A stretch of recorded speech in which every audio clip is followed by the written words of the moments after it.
नमस्कार, मैं प्रवीण गौतम। दोस्तों, वीडियो में बात करेंगे कि पीएम मोदी 17 सितंबर को यानी पीएम मोदी अपने जन्मदिन के दिन क्या करने वाले हैं। कैसी खबरें सामने आए हैं जिसे लेकर विपक्षी नेता सवाल उठा रहे हैं। कहते हैं कि मोदी जी बस भी करो। आखिरकार इस मामले को और कितना लंबा खींचोगे? क्या बिहार चुनाव जीतने के लिए ऐसे हथकंडे अपनाने पड़ेंगे? हालांकि पीएम मोदी का जो ऐलान है वो उनकी व्यक्तिगत आस्था का मुद्दा भी हो सकता है, लेकिन टाइमिंग को लेकर सवाल खड़े हो रहे हैं। बिहार बंद की नाकामी के बाद लगा था कि शायद मां वाला एपिसोड यहीं खत्म हो जाएगा, मां के अपमान की राजनीति यहीं खत्म हो जाएगी। लेकिन खबरें जो सामने आ रही हैं उन्हें देखकर नहीं लगता कि मामला यहीं शांत होने वाला है। लगता यही है कि पीएम मोदी की मां के अपमान के मुद्दे पर ही शायद बिहार चुनाव लड़ा जाएगा। क्या खबरें सामने आ रही हैं, उस पर विपक्षी नेता क्या कहते हैं और आम पब्लिक क्या सवाल उठा रही है, सारा आपको बताते हैं। पहले खबर आपको बताते किस तरह की खबर सामने आई है। ये टाइम्स नाउ नवभारत की खबर आप देख सकते हैं कि अपने जन्मदिन के दिन 17 सितंबर को गया जी में जाएंगे पीएम मोदी। मां हीराबेन का पिंडदान करेंगे। रिपोर्ट्स के मुताबिक टाइम्स नाउ नवभारत ने यह दावा किया है कि 17 सितंबर को पीएम मोदी बिहार के गया जी जाएंगे और मां हीराबेन का वहां पर पिंडदान करेंगे। इसमें कोई बुराई नहीं है। गया जी बहुत ज़्यादा पवित्र स्थान माना जाता है। पूर्वजों के पिंडदान के लिए करोड़ों लोगों की आस्था है, तो पीएम मोदी भी जा रहे हैं, अच्छी बात है। लेकिन टाइमिंग को लेकर विपक्षी नेता सवाल उठा रहे हैं। पीएम मोदी की मां के देहांत को 3 साल हो गए। 3 साल बाद जब बिहार में चुनाव है तो पीएम मोदी गया जी पिंडदान के लिए जा रहे हैं। इसे लेकर विपक्षी नेता क्या सवाल कर रहे हैं? आम आदमी पार्टी की प्रवक्ता प्रियंका कक्कड़ क्या कहती हैं? आम आदमी पार्टी प्रधानमंत्री जी को गाली देने की कड़ी निंदा करती है। जिस समय की घटना है, प्रधानमंत्री जी विदेश दौरे पर ठहाके मार रहे थे। प्रधानमंत्री जी की माता जी के निधन के बाद उन्होंने अपने आप को नॉन बायोलॉजिकल घोषित कर दिया। क्या ये उनकी माता जी का अपमान नहीं था? जिसने गाली दी उसको अरेस्ट करवा दिया। अब इस मुद्दे को सिर्फ वोट बटोरने के लिए भुनाया जा रहा है, नहीं तो अपने पिताजी का पिंडदान क्यों नहीं कर रहे हैं मोदी जी? तो प्रियंका कक्कड़ सवाल उठाती हैं कि सिर्फ माता जी का पिंडदान करने जाएंगे, पिताजी का गया जी में पिंडदान क्यों नहीं कर रहे मोदी जी? इसके अलावा आम पब्लिक से लेकर पत्रकार क्या सवाल उठा रहे हैं, क्या लिखा जा रहा है सोशल मीडिया पर इस पूरी खबर को लेकर? बिहार की जनता पलायन और बेरोजगारी से जूझ रही है। अस्पतालों में डॉक्टर नहीं है, लेकिन पीएम साहब का पूरा ध्यान सिर्फ नौटंकी और दिखावे पर है। हर काम में इतना तामझाम और प्रचार, असली मुद्दे ही दब जाते हैं। ये श्रद्धांजलि नहीं, एक और राजनीतिक ड्रामा और ढोंग है।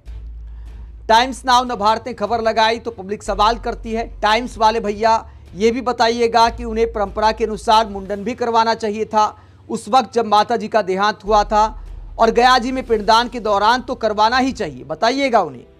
तो पब्लिक याद दिला रही है कि पिंडदान करते वक्त मुंडन कराने की भी परंपरा है, तो क्या उस परंपरा को निभाया जाएगा? बहुत सारे विपक्षी नेताओं ने सवाल उठाया था कि मां के देहांत पर पीएम मोदी ने मुंडन क्यों नहीं कराया। हालांकि दोस्तों, हर किसी की मर्जी है, परंपराएं निभाने का तरीका है, ये उनका व्यक्तिगत मामला है, इसे लेकर सवाल नहीं उठाए जाने चाहिए। लेकिन पब्लिक है, अब बीजेपी धर्म की राजनीति करती है, तो विपक्षी भी धर्म के जो कर्मकांड है वो याद दिलाते हुए पीएम मोदी पर सवाल उठा रहे हैं। इसके अलावा पब्लिक क्या कहती है? अपनी मां के मरने पर मुंडन तक नहीं करवाया जिस आदमी ने, वो अब मां के नाम पर बिहार में वोट बटोरने के लिए गया जी जा रहे हैं। गजब नौटंकीबाज है। 30 दिसंबर 2022 को हीराबेन का निधन हुआ था। 3 साल बाद मोदी जी उनका पिंडदान गया जी में करेंगे, फिर भव्य रोड शो भी करेंगे। भक्त तय करे कि स्वर्गवासी मां का चुनावी इस्तेमाल क्या सही है, सत्ता के लिए अपने पितरों को क्या कष्ट देना सही है। तो ये सवाल उठाए जा रहे हैं। हिंदू धर्म में तो पिंडदान सही माना गया है। राजा दशरथ के जाने के बाद भगवान राम और मां सीता भी पिंडदान करने गए थे, लेकिन पिंडदान सबसे ज्येष्ठ पुत्र और उसकी पत्नी को ही अधिकार है। या तो ना ही ज्येष्ठ हैं और ना ही पत्नी रहेंगी, तो कुल मिलाकर चुनावी पिंडदान रहेगा। तो चुनावी पिंडदान भी लोग बता रहे हैं। प्रधानमंत्री अपनी माता जी का पिंडदान बिहार में करें, 100 बार करें, तमिलनाडु और बिहार में फिर से अगले साल करें, ये उनका हक है। लेकिन अगर इसे बिहारियों को लगता है कि उनका जानवरों की तरह जनरल बोगी में भरकर बिहार से मुंबई, दिल्ली, चेन्नई, बेंगलोर जाना बंद हो जाएगा, तो ये उनकी गलती है। तो असल मुद्दों पर भी ध्यान दिलाया जा रहा है कि ऐसा करने से जो असल मुद्दे हैं कहीं वो तो हवा नहीं हो जाएंगे। बिहार चुनाव क्या पीएम मोदी की मां के अपमान के मुद्दे पर ही लड़ा जाएगा? सुनने में आया है कि बड़े भाइयों को नहीं करने दे रहे हैं पिंडदान। और पूछना था कितने कैमरों का इंतजाम रहेगा, क्योंकि बिना कैमरे के तो होगा नहीं। तो कैमरों को लेकर भी सवाल पूछा जा रहा है। हालांकि दोस्तों, प्रधानमंत्री भी एक बेटे हैं और बेटा अगर अपनी मां का पिंडदान करने जा रहा है तो इसमें बुराई क्या है। लेकिन चुनाव की चूंकि टाइमिंग है तो सवाल खड़े हो जाते हैं। इसीलिए विपक्षी नेता और आम पब्लिक कहती कि भैया राजनीति की जा रही मां के नाम पर। जहां तक पीएम मोदी को गाली देने की बात है, उनकी स्वर्गीय माताजी को अपमानित करने की बात है, जिस व्यक्ति ने अपमान किया पिकअप ड्राइवर था, उसको गिरफ्तार कर लिया गया।